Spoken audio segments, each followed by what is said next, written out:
তুমি শুধু শুধু এত রাগ করছো কেন? এই যে আমাদের বিয়েটা ঠিক হয়েছে, তোমার মা বাবাও কিন্তু অনেক বেশি খুশি। তাদের মেয়ের বিয়ে হচ্ছে, তারা খুশি হবে না, কিন্তু তারা তো বুঝতে পারছে না যে আমার বিয়ে হয়ে গেলে তাদের কি অবস্থা হবে, তাদের কে দেখাশোনা করবে। কি আবার দেখাশোনা করবে? তুমি দেখাশোনা করবা। এখন যেরকম চাকরি করছো, বিয়ের পরও তুমি চাকরি করবা, আর অবশ্যই তাদের দেখাশোনা করবা। আর আমি অবশ্যই তোমার সঙ্গে থাকবো। তুমি সাপোর্ট করবা তো? হ্যাঁ, আমি তো সবসময় তোমার সঙ্গে আছি, তাই না?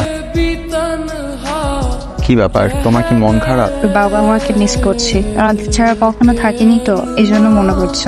বুঝতে পেরেছি। আচ্ছা শোনো, অফিসে যাওয়ার আগে প্রতিদিন আধা ঘন্টা আগে বের হবো আমরা, ঠিক আছে? কেন? কারণ আধা ঘন্টা আগে আমরা বেরিয়ে বাবা মার বাসায় যাবো, বাবা মার সাথে দেখা করবো, তারপর অফিসে যাবো। কারণ আমি না গেলে বাবা মা মন খারাপ করে বসে থাকবে, আমি না হলে খাবেই না। যেতেই হবে? হ্যাঁ যেতে হবে। আচ্ছা ঠিক আছে, তুমি বললে সেটা তো আমাকে রাখতেই হবে। থ্যাংক ইউ, তুমি এভাবে সবসময় আমাকে সাপোর্ট করো। হ্যাঁ কি ব্যাপার, হাতে হাতও দিচ্ছ না? আমি খাবো না। এরকম না খেয়ে থাকলে ওষুধ খাবা কেমন করে? আর ওষুধ যদি না খাও তাহলে অসুস্থ হয়ে পড়বে না? কি করবো বলো, এটা প্রতিদিন নিজের হাতে খাওয়াতো। সারা বাড়িটা কেমন ফাঁকা ফাঁকা, আমার কিছু ভালো লাগছে না। দিন একদিন তো বিয়ে দিতেই হবে, তাই না বলো? কেমন আছো মা? কেমন আছো বাবা? আদি ভালো, আদি ভালো। অন্য আজকে অফিসে যাওয়ার কথা।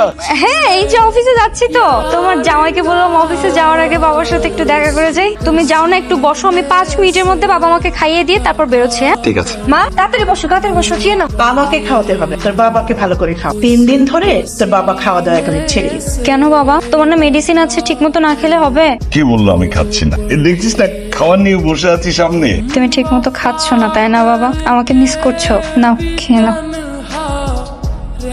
বাবা আপনাদের চা। বোমা, জি বাবা। একটু বসো, কথা বলি তোমার সঙ্গে। বলেন না। তুমি বেতন কত টাকা পাও? সবকিছু মিলিয়ে 32,000 টাকা পায় মা। তার মানে পিয়াসের 40,000 আর তোমার 32,000, সব মিলিয়ে 72,000 টাকা আসবে আমাদের বাসায়। বোমা একটা কাজ করি, আমরা পুরোনো ফ্রিজটা বিক্রি করে নতুন একটা ফ্রিজ কিনে ফেলি। তুমি কি বলো, নতুন একটা ফ্রিজ কিনে ফেলি? ঠিক আছে ম্যাম, আমি যে আমার বেতনের পুরো টাকাটা আমার বাবা মাকে দিব, সেটা তোমার বাবা মার সাথে শেয়ার করনি কেন? তোমার বেতনের টাকা তুমি যা ইচ্ছা করবে, সেটা আবার ওনাদের জানানোর কি আছে? এখন কি হয়েছে সেটা বলো। সমস্যা হচ্ছে তোমার মা ধরে বসে আছে আমার পুরো বেতনের টাকাটা এই সংসারে খরচ হবে, এবং তিনি এটাও প্ল্যান করে বসে আছে ওই টাকা দিয়ে এই মাসে একটা ফ্রিজ কিনবে, এবং আমাদের দুজনের বেতন দিয়ে কিভাবে পুরো মাস চলবে সেটার হিসাব নিকাশ করে বসে আছে। আচ্ছা ঠিক আছে, আমি তাদেরকে বলে দেবো। এত দেরি করলে কেন? কয়টা বাজে দেখেছো? তোমার মা চায় না আমি জব করি, আমাকে আজকে অফিসের জন্য বেরোতেই দিচ্ছিল না, আমি জোর জবরদস্তি করে অফিসের জন্য বেরিয়েছি। এমন কি হয়েছে যে মা তোমাকে অফিসে যেতে নিষেধ করবে? সেটা তোমার মাকে যে জিজ্ঞাসা করো। আজকে আমরা বাড়ি ফিরে মায়ের সাথে এটা নিয়ে কথা বলবো। তুমি প্লিজ এখন আর রাগ করে থেকো না। চলো আমরা এখন যাই।